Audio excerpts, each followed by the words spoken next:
ارشاد فرمایا کہ آپ حضرات کی طبیعت میں یہ بات جمی ہوئی ہے ہی کہ یہ عالم صغیر عالم ابتلا ہے.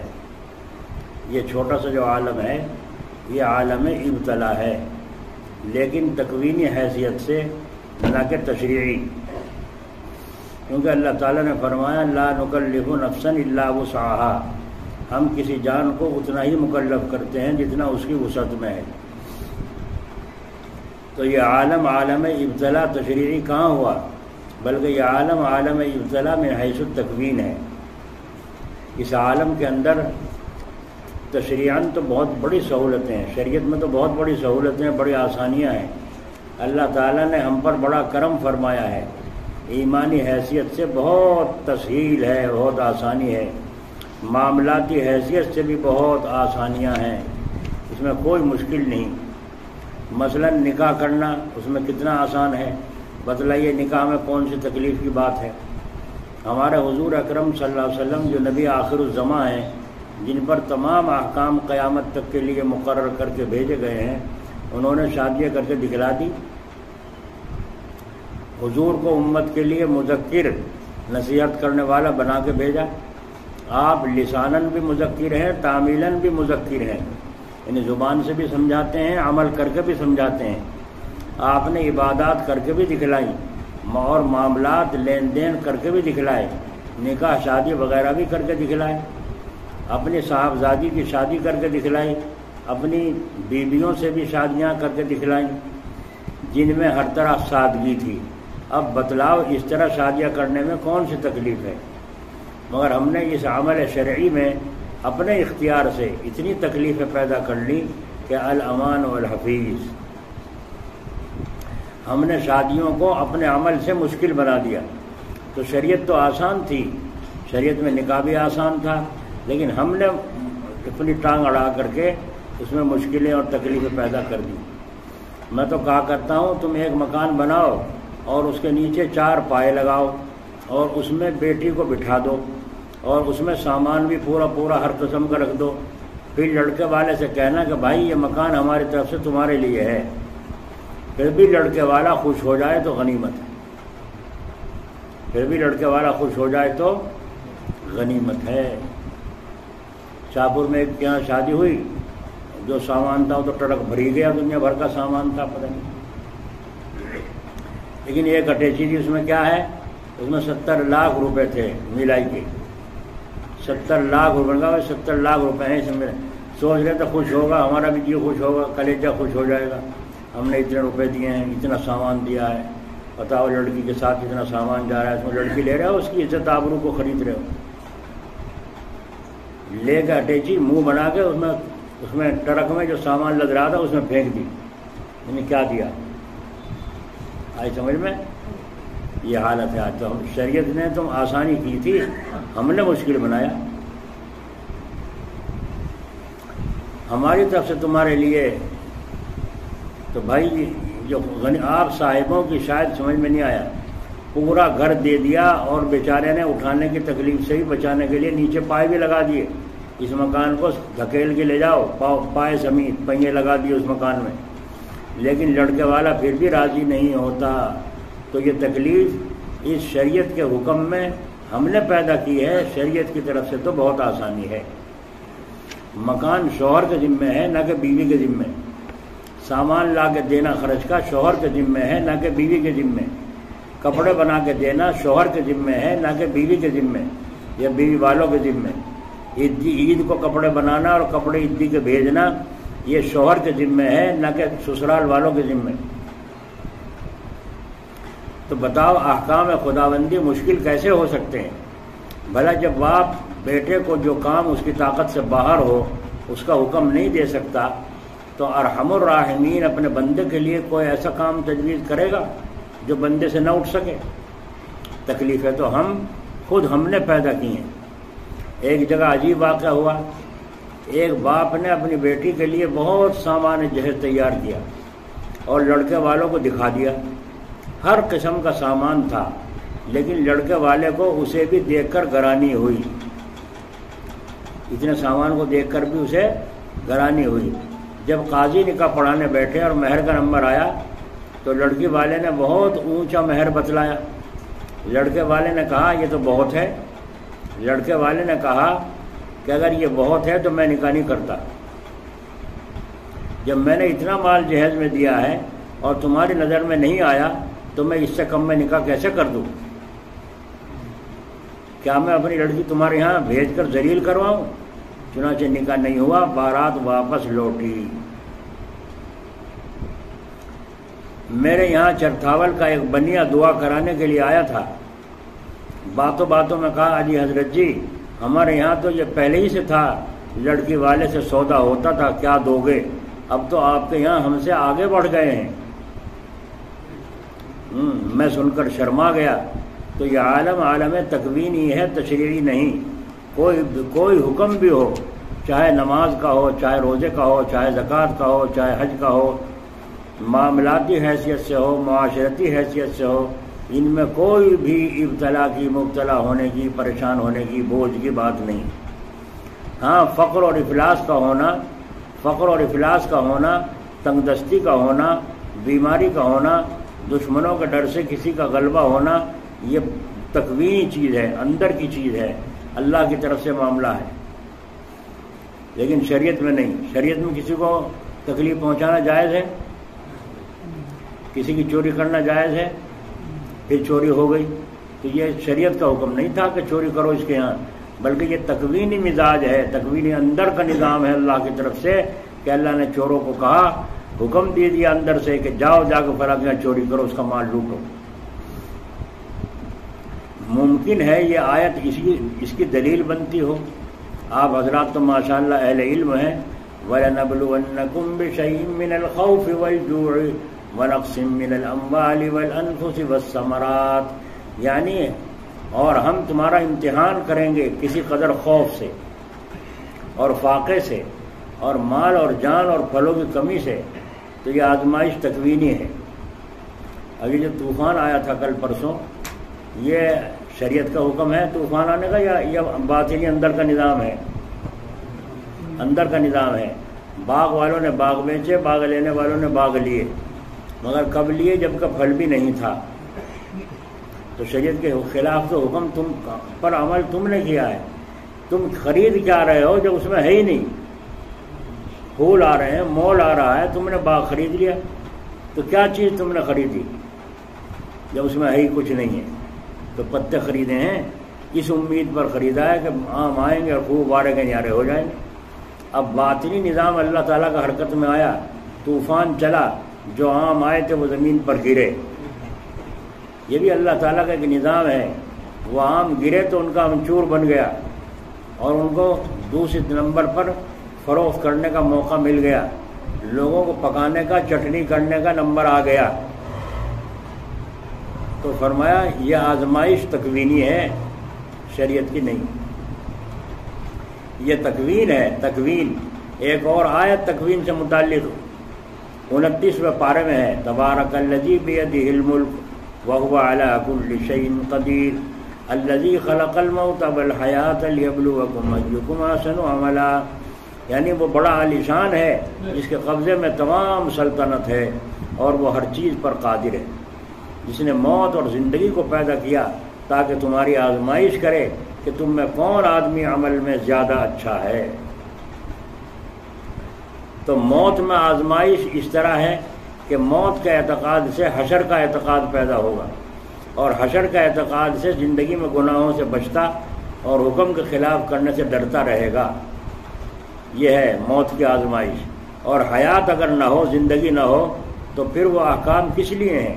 احکام تو اسی لیے ہے کہ اس دنیا کو میں نے زیبائش کے ساتھ پیدا کیا کہ اس دنیا میں زینت اور رونق کی ایسی چیزیں ہیں جو نظروں کو اپنی طرف کھینچنے والی ہیں کہ دیکھو اس پر فریفتہ ہو کر مجھ سے اعراض کرتے ہیں، یا نظروں کو اپنی طرف کر کے ان کی طرف سے اعراض کر کے اعمال کے اندر فریفتہ ہوتے ہیں. یہ اس لیے ہے. اسی پر دوسری آیت میں تنبیہ کر دی، وَلَا تَمُدَّنَّ عَيْنَيْكَ إِلَىٰ مَا مَتَّعْنَا بِهِ أَزْوَاجًا مِّنْهُمْ زَهْرَةَ الْحَيَاةِ الدُّنْيَا لِنَفْتِنَهُمْ فِيهِ. یعنی طرح طرح کی رونق کی چیزیں، بڑی زیبائش اور زینت کی چیزیں، چمکدار بھڑکدار چیزیں، یہ دنیاوی زندگی کی چہل پہل ہیں، یہ دنیاوی زندگی کی چہل پہل ہیں، ان کو دیکھ کر اپنی آنکھوں میں مت بسانا، یہ ان کافروں کے لیے امتحان ہے، یہ ان کے لیے دھوکہ ہے۔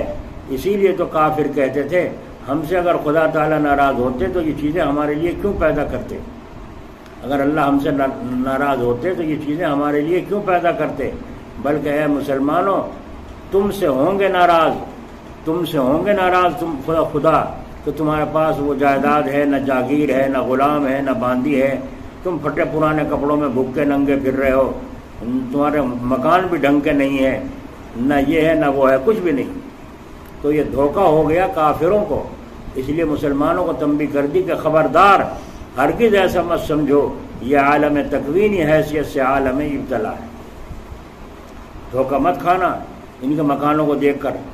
حضرت علی میاں ندوی رحمۃ اللہ علیہ، اللہ ان کی قبر پر رحمت فرمائے، جب سعودی پہنچے، شاہ فیصل کا زمانہ تھا، جب وہاں پہنچے شاہی مہمان خانے میں ان کو بلایا گیا، اندر مکان میں بلایا گیا، بٹھایا گیا تو بادشاہ اور وزیر وزراء سب استقبال کے لیے کھڑے ہو گئے، حضرت جا کے بیٹھ گئے اور بیٹھ کے مکان کی خوبصورتی کو ادھر کو ادھر کو اوپر کو نیچے کو خوب دیکھ رہے ہیں،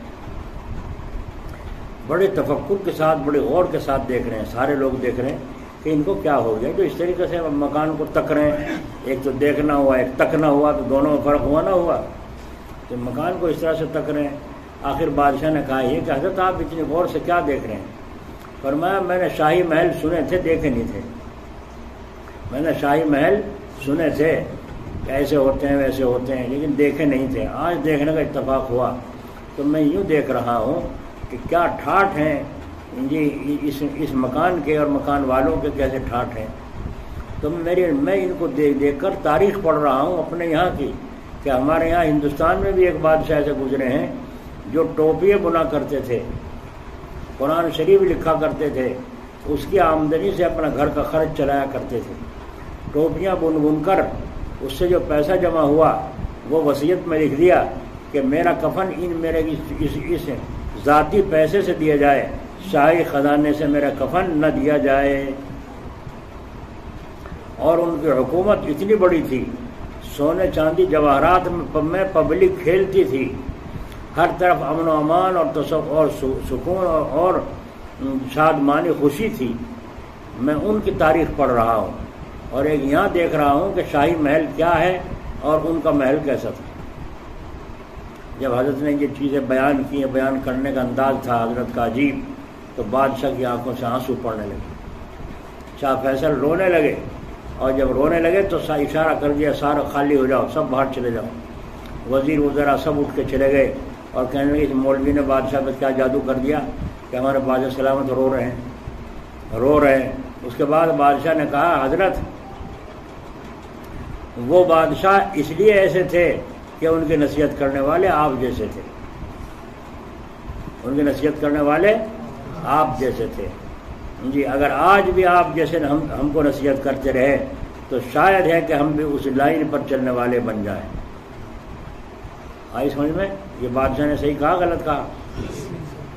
ٹیٹوا دبا لیا کرتے تھے بزرگان دین بادشاہ کا، کیا کر رہا ہے، کیا بک رہا ہے اور کیا ہو رہا ہے، کبھی نرمی سے کبھی گرمی سے، جیسا موقع دیکھتے تھے ایسا برتاؤ بادشاہوں کے ساتھ بزرگان دین کرتے تھے۔ اور آج جیسا دیش جیسا ہی بھیس، جیسا دیش ایسا ہی بھیس۔ تو یہ تکوینی ابتلا ہے اللہ تعالیٰ کی طرف سے۔ دو ہی مقام تو ہیں، ایک صبر کا مقام ہے، دوسرا شکر کا مقام ہے۔ اگر یہ آزمائش کی چیزیں پیش نہ آئیں تو پھر صبر کہاں ہو؟ اگر یہ نقصان نہ ہو صبر کہاں سے ہوگا؟ بچے نہ مریں صبر کہاں سے ہوگا؟ مالوں میں کھیتوں میں نقصان نہ ہو تو صبر کہاں سے ہوگا؟ یہ چیزیں پیش آئیں تو صبر سے کام لیا جائے، تحمل سے، برداشت سے کام لیا جائے۔ اگر تمہارے مزاج کے مطابق پیش آئیں تو شکر سے کام لے۔ سبحان اللہ، اللہ تعالیٰ تیرا شکر ہے اب کہ طوفان اور کیڑے مکوڑوں سے بھی جان بچی، چوروں سے جان بچی، اور اللہ تعالیٰ نے خوب پھلوں میں برکت عطا فرمائی، تو شکر کا مقام ہے۔ اگر طبیعت کے موافق ہیں تو اطراء مت جانا، مغرور مت ہو جانا، خلاف طبیعت پیش آئیں تو گھبرا مت جانا، پریشان مت ہونا۔ دونوں حالتوں میں، تنگی میں بھی اور فراخی میں بھی مجھ کو یاد رکھنا، تنگی میں اور فراخی میں کیا کرنا؟ طبیعت کے خلاف پیش آتے رہنے پر تو یہ خیال کر لینا کہ میری معیت تمہارے ساتھ ہے. طبیعت کے خلاف پیش آتے رہنے پر یہ خیال کر لینا کہ میری معیت، میرا ساتھ تمہارے ساتھ ہے. ان اللہ مع الصابرین. اس کو سوچو، اس سے زیادہ اور کیا بات ہوگی کہ میں تمہارے ساتھ ہوں. پرسوں میں دیکھ رہا تھا، ایک میسیج آ رہا تھا سائنس والوں کا، تو اس میں 10 چیزیں دکھائی گئیں. اس میں ایک زمین بھی دکھائی گئی، زمین سے چھوٹی اور چیز، اس سے بڑی زمین، زمین سے بڑی اور چیز، اس سے بڑی اور چیز، اس سے بڑا سورج، اس سے بڑا اور سورج. یہ لکھا ہے 300 سورج اس سورج جیسے، اس سے بڑے بڑے ہیں. صرف یہ ایک سورج تمہارے کام کا ہے، باقی دوسرے کاموں کے لیے اللہ نے بنائے. تو بتاؤ 300 سورج جو آسمان کے اندر موجود ہیں تو آسمان کتنا بڑا ہوگا؟ وہ آسمان کتنا بڑا ہوگا. اور یہ زمین کا گولا اور یہ سورج کا گولا اور سیاروں کے گولے اور پتہ نہیں کتنے گولے اور اس میں کیا مخلوق ہے، ہمیں کچھ پتہ ہی نہیں. تو اللہ تعالیٰ سارے عالم کا نظام چلا رہا ہے، اس میں تمہاری حیثیت کتنی سی ہے؟ ایک تنکے کی نوک کے برابر بھی نہیں ہے، اور تم سے بھی غافل نہیں ہے وہ. تم سجدے میں پڑھ کر سبحان رب الاعلیٰ کہو، تم سے غافل نہیں ہے. تم گناہ کرو، تم سے غافل نہیں ہے. اس کو سوچو، اس سے زیادہ اور کیا بات ہوگی کہ میں تمہارے ساتھ ہوں.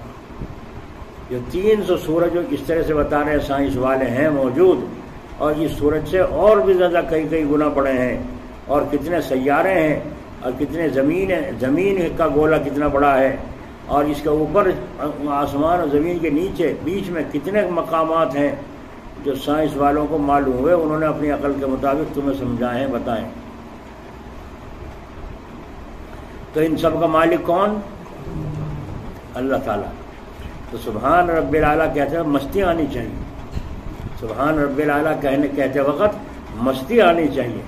سبحان اللہ الحمدللہ پڑھتے وقت مستی آنی چاہیے. پاک ہے میرا ذات ہر قسم کی کمیوں سے، جس نے ہر چیز کو، سورج کو، چاند کو، دیکھو دونوں کی حد مقرر کر دی، اپنے اپنے حد کے اندر تیر رہے ہیں، دونوں تیر رہے ہیں، اپنی حد کے اندر تیر رہے ہیں. نہ سورج چاند کے اس میں دخل دیتا، نہ چاند سورج کے اندر دخل دیتا. زمین کو دیکھو کس طرح گھوم رہی ہے، مگر چاند سے کبھی نہیں ٹکراتی، سورج سے کبھی نہیں ٹکراتی. کشش اللہ نے رکھ دی، ورنہ یہ زمین سورج میں جا گرتی اور ہمارا ناس سب کا ہو جاتا. زمین آسمان کی طرف کھینچی چلی جاتی، لیکن اللہ نے زمین کے اندر خود کشش ایسی رکھ دی کہ کوئی چیز بھی تم اوپر پھینکو واپس نیچے آئے گی. زمین میں آسمان کی طرف نہیں جاتی، کیونکہ اس کی کشش آسمان میں نہیں ہے، زمین میں رکھی گئی ہے. تو یہ قدرتی نظام، یہ چل رہا ہے مقناطیسی، یہ سارا کا سارا نظام کون چلا رہا ہے؟ ایک اللہ کی ذات چلا رہا ہے. تو وہ اللہ کی ذات ایسی، تو پھر بتاؤ سبحان اللہ، کتنی ذات پاک ہے. اور واقعی جس کا اتنا زبردست نظام ہے وہی تو تعریف کے قابل ہے، الحمدللہ. اور اللہ الہ الا اللہ، وہی، اس کے سوا کوئی عبادت کے لائق ہے ہی نہیں. نہ سوریہ دیوتا، نہ چندرما دیوتا، نہ دھرتی ماتا پوجا کے قابل، پوجا اور عبادت کے قابل ہے تو کون ہے؟ لا الہ الا اللہ، اللہ کے سوا کوئی عبادت کے لائق نہیں.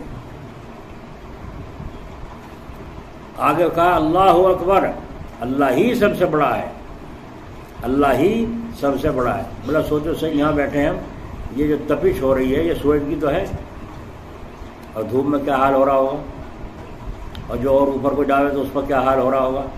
جب نیچے سے بھی زمین بھی تپ جائے اور اوپر سے بھی تپش پڑ رہی، جب کیا حال ہوگا.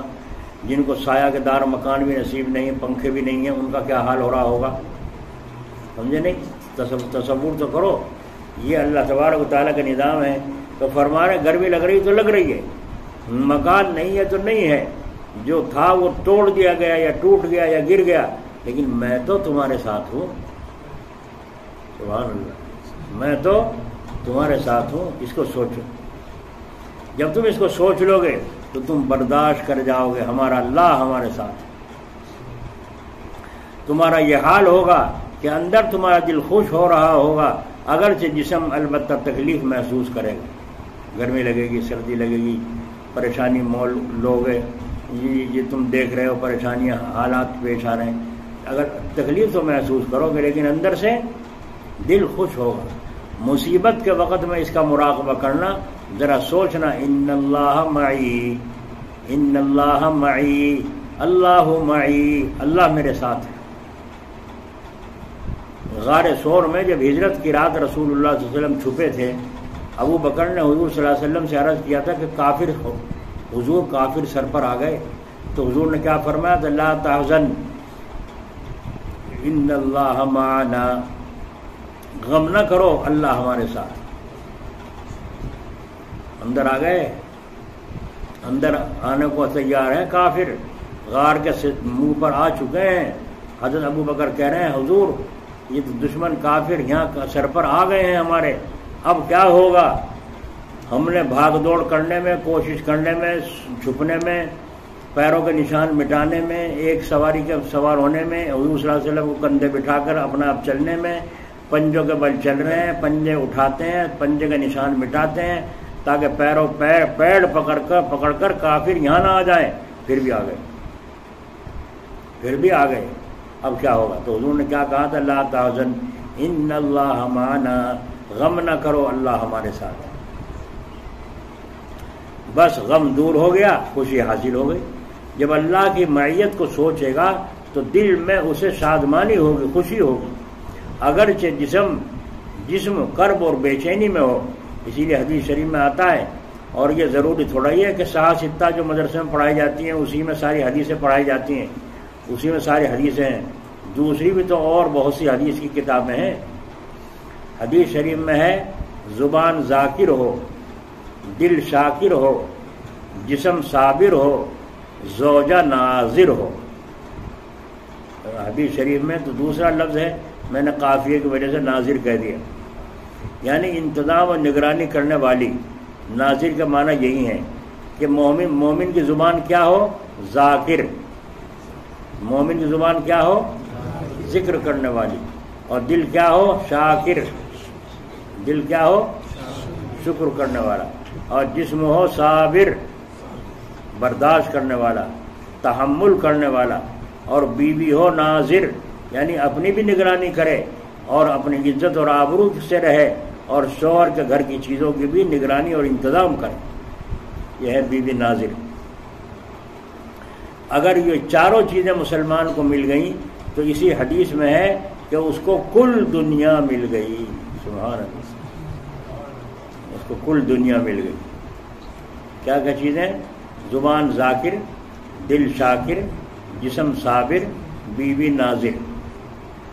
جسے یہ چار چیزیں مل گئیں سمجھو کہ اس کو اللہ تعالیٰ نے دنیا و آخرت کی ساری نعمتیں عطا فرما دی.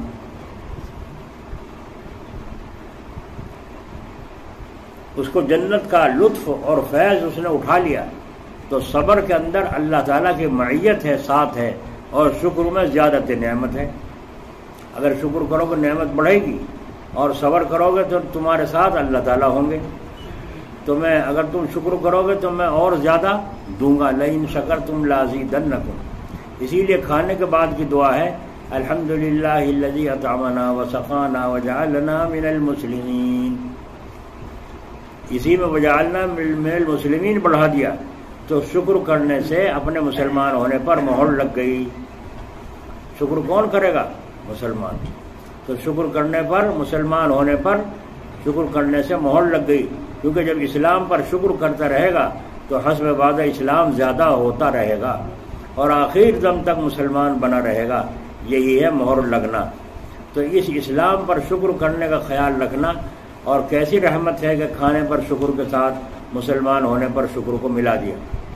کھانا تو نے کھایا ہے، تیرا شکر ہے. کھانا تم نے کھایا تو تمہارا اللہ تیرا شکر ہے. تو کھانا کھانے پر شکر کیا ہی جاتا ہے، لیکن مسلمان ہونے پر بھی شکر کرنا چاہیے.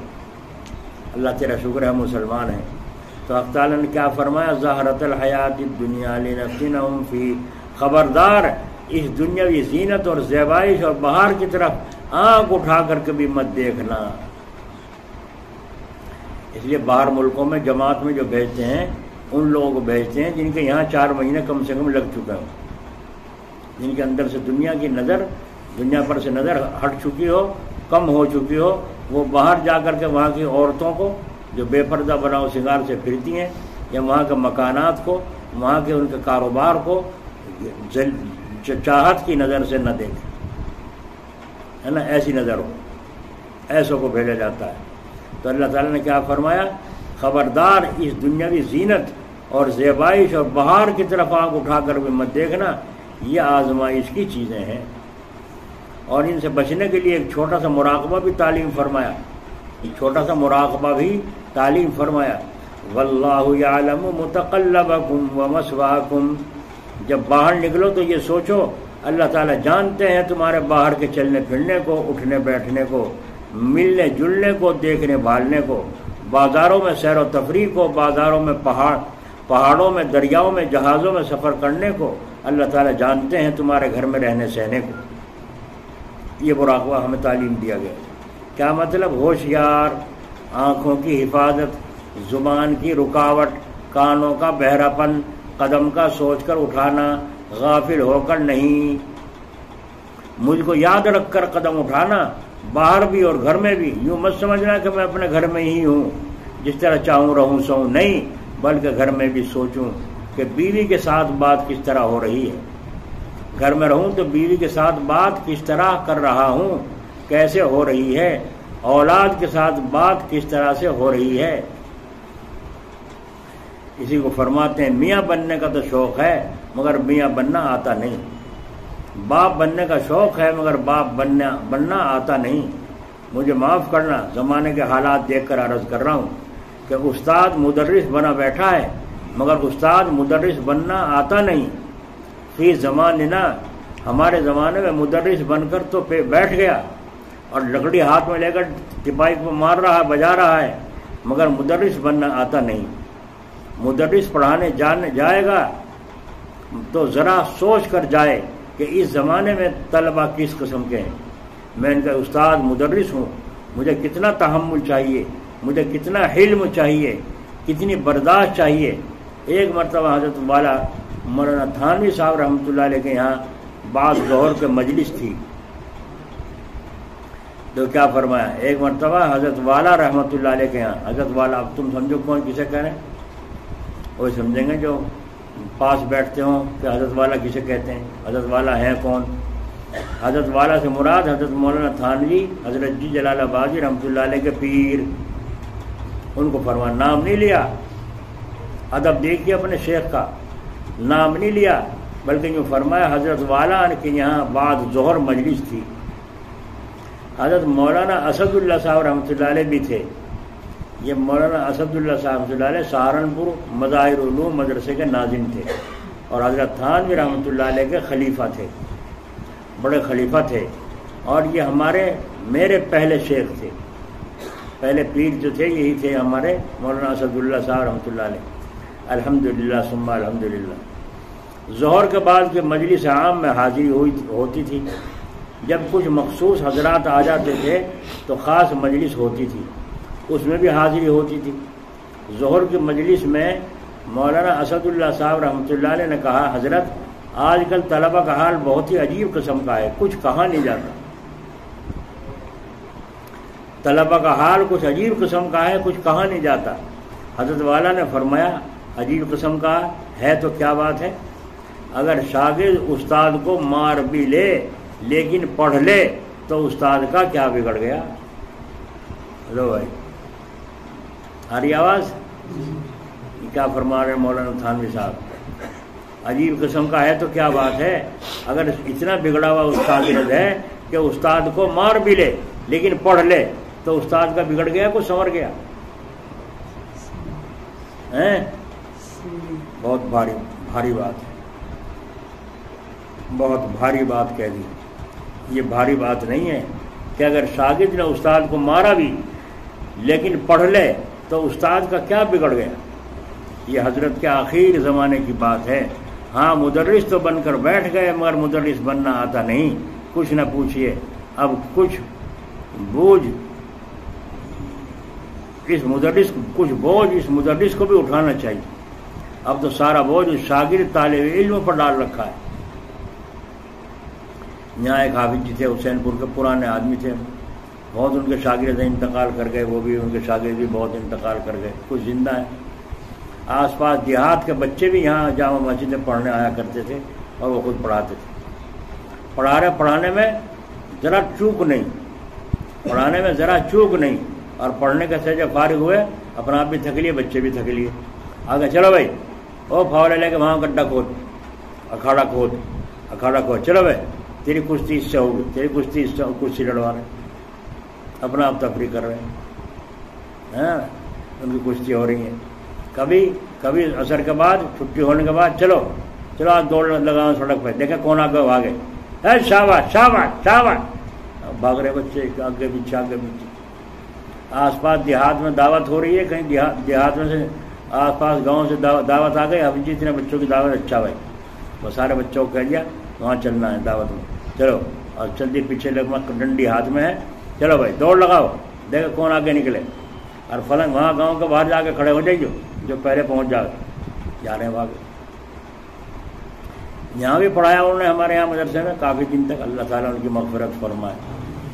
تو میں نے دیکھا ظہر کی نماز پڑھتی وہ یہاں آ جاتے تھے، بچے آؤ یا نہ آؤ، یعنی بچے نہیں آئے تو ہم تو بعد میں آئیں گے، اب تو بچہ آ کے پہلے بیٹھ پھرتے ہیں، استاد نہیں آیا، استاد بعد میں آتا ہے اور تنخواہ پوری لیتا ہے، تنخواہ میں کمی نہ آ جائے، تو وہ آ کر کے یہاں بیٹھتے اور جھاڑو لگا دیتے اپنا آپ، اور جھاڑو لگا کر کے بچوں کی چٹائی بچھا دی، تپائیاں رکھ دی، اب بچے بعد میں آ رہے ہیں۔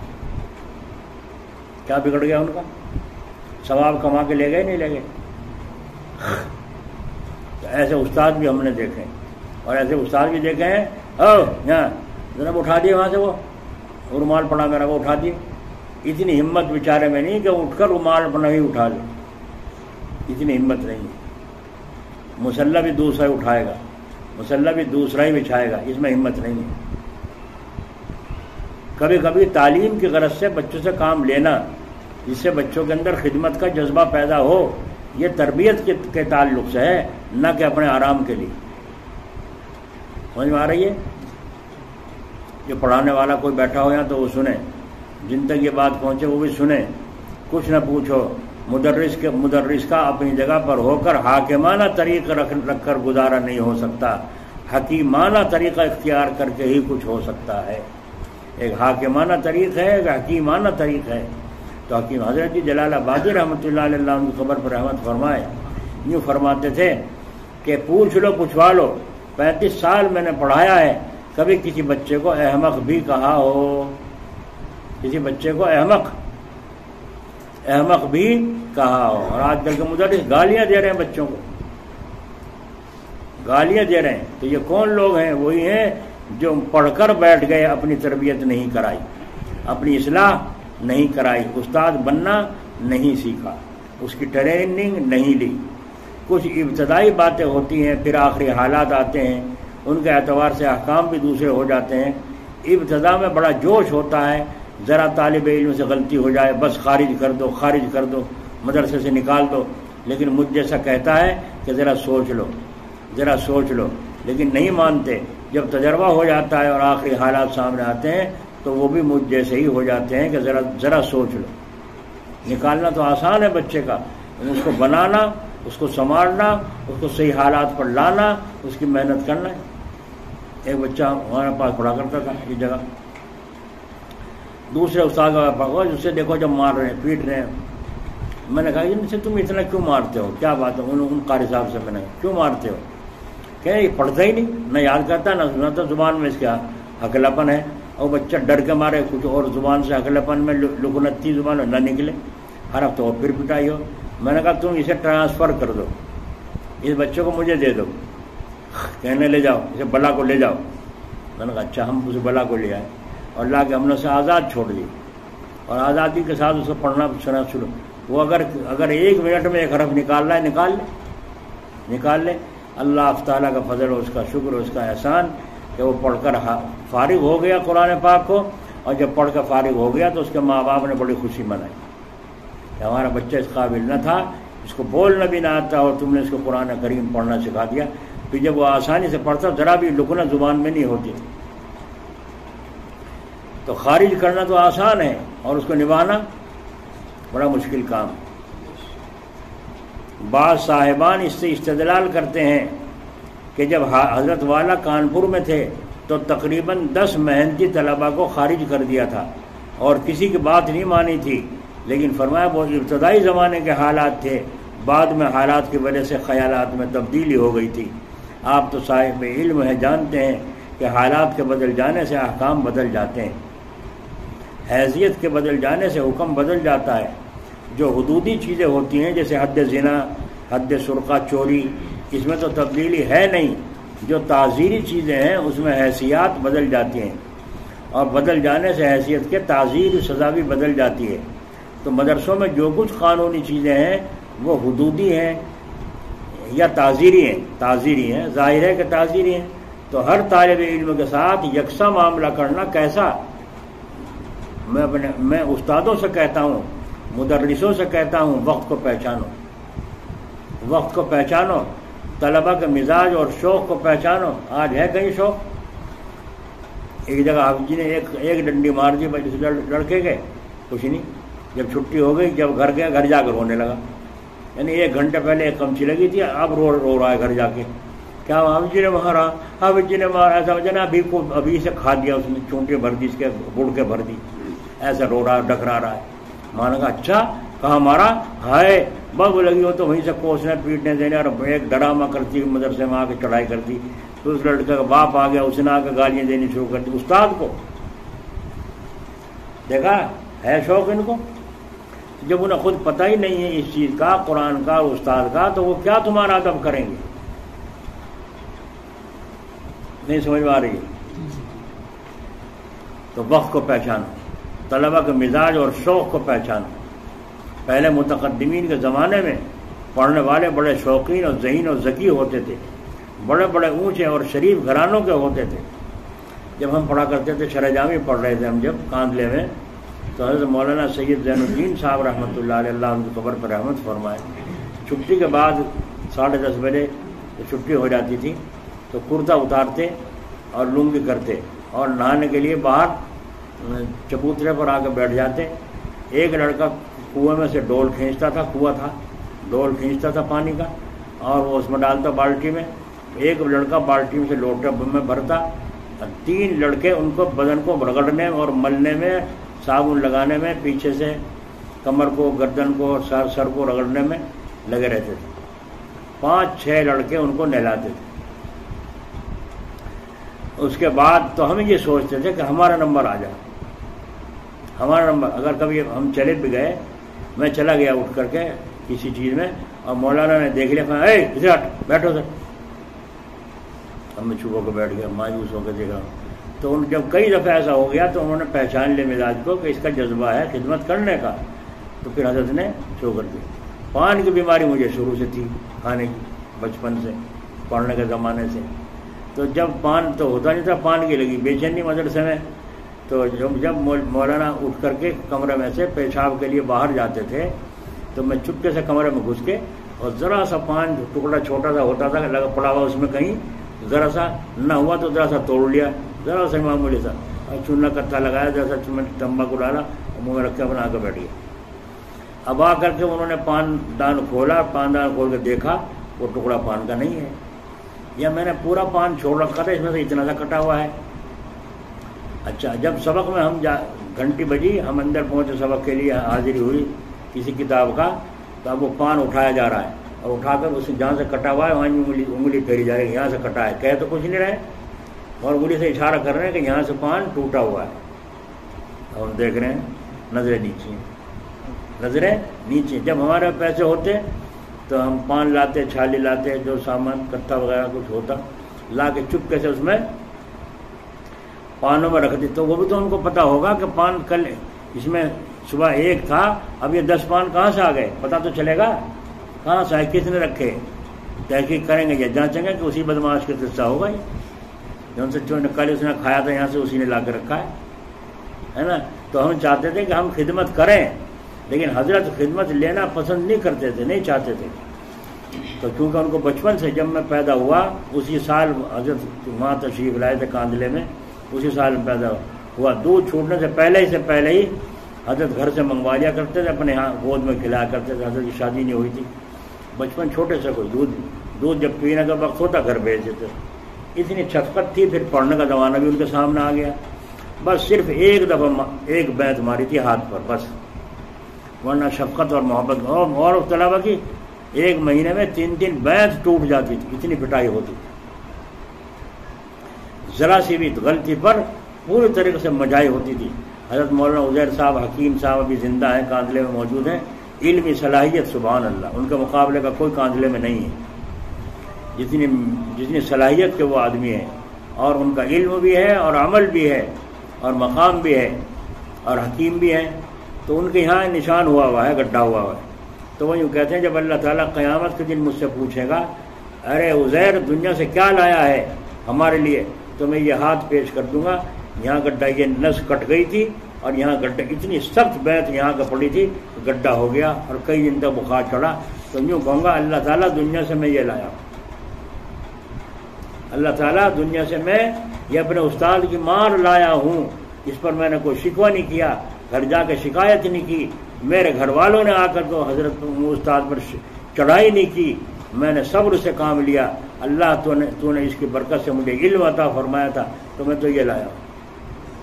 آج ان کا علمی مقام قصبہ کاندلے میں سب سے اونچا ہے. صلاحیت علمی. معلوماتی تو اور بھی ہیں، معلومات تو اوروں کو بھی بہت زیادہ ہے. جو کتابیں زیادہ دیکھے گا معلومات بڑھے گی، لیکن علمی صلاحیت جو ہونی چاہیے وہ علمی صلاحیت مولانا عزیر صاحب کے مقابلے میں دوسرے کو حاصل نہیں. ایک ہوتا ہے علم معلوماتی اور ایک ہوتا ہے علم حقیقی. تو علم حقیقی جو ہوتا ہے وہ ہوتا ہے علمی صلاحیت کے ساتھ، اور علم معلوماتی ہوتا ہے پڑھنے مطالعے کے ساتھ. جس کا مطالعہ جتنا زیادہ ہوگا اتنی معلومات بڑھے گی، اس کو بڑھے گی، معلومات زیادہ ہوگی. تو پہلے متقدمین کے زمانے میں پڑھنے والے بڑے شوقین اور ذہین اور ذکی ہوتے تھے، بڑے بڑے اونچے اور شریف گھرانوں کے ہوتے تھے. اور اب پڑھنے والے گھر میں گالیاں سیکھ کر آئے ہیں، مدرسے میں آ کے بھی گالیاں دے رہے ہیں. استاد نے لکڑی ماری دی، تھپڑ مار دیا، استاد جا کے اپنی جگہ بیٹھا تو وہ بڑبڑا رہا ہے. برابر والے نے سن لیا، عابد جی گالی دے رہا تمہیں، تو بس ابرا بیڑا گرک ہو جائے اس کا، انہوں نے مارا میرے. وہ بچہ گالی دے رہا ہے، برابر والے نے سن لیا، انہیں اور شکایت لگا دی عابد جی کو، اور جلا لایا آ کے وہ 2-4 تھپڑ مار دیے. اب وہ گالی منہ سے تو دے نہیں رہا لیکن دل میں کوس رہا ہے. اور مدرسے سے باہر نکل کے کل کو علوم میں یہاں تو پڑھائی اس کی ایسی تھی عابد جی باہر نکل کے گالیاں دے رہا ہے. حالات بدل رہے ہیں، بدل رہے ہیں. تو شریف گھرانوں کے ہوتے تھے اور اب پڑھنے والے گھر میں گالیاں سیکھ کر آئے ہیں، اس لیے اندر بیٹھ کر حجرے میں بھی آپس میں گالیاں دے رہے ہیں، مدرسوں میں بھی گالیاں دے رہے ہیں. مولانا تھانوی صاحب نے ایک واقعہ بیان کیا کہ مولانا رشید احمد صاحب گنگوئی رحمۃ اللہ علیہ دورہ حدیث شریف پڑھاتے تھے. جب سال پورا ہو گیا اور سند دینے کا وقت آیا تو تمام طلباء کو سند دے دی. ایک بنگالی طالب علم تھے، ان کو بھی سند دے دی. گنگو میں ایک مولوی صاحب تھے ظریف الطبع، ان کا مزاج تھا مذاقیہ، مذاق کرنے کی عادت تھی ان مولانا کی.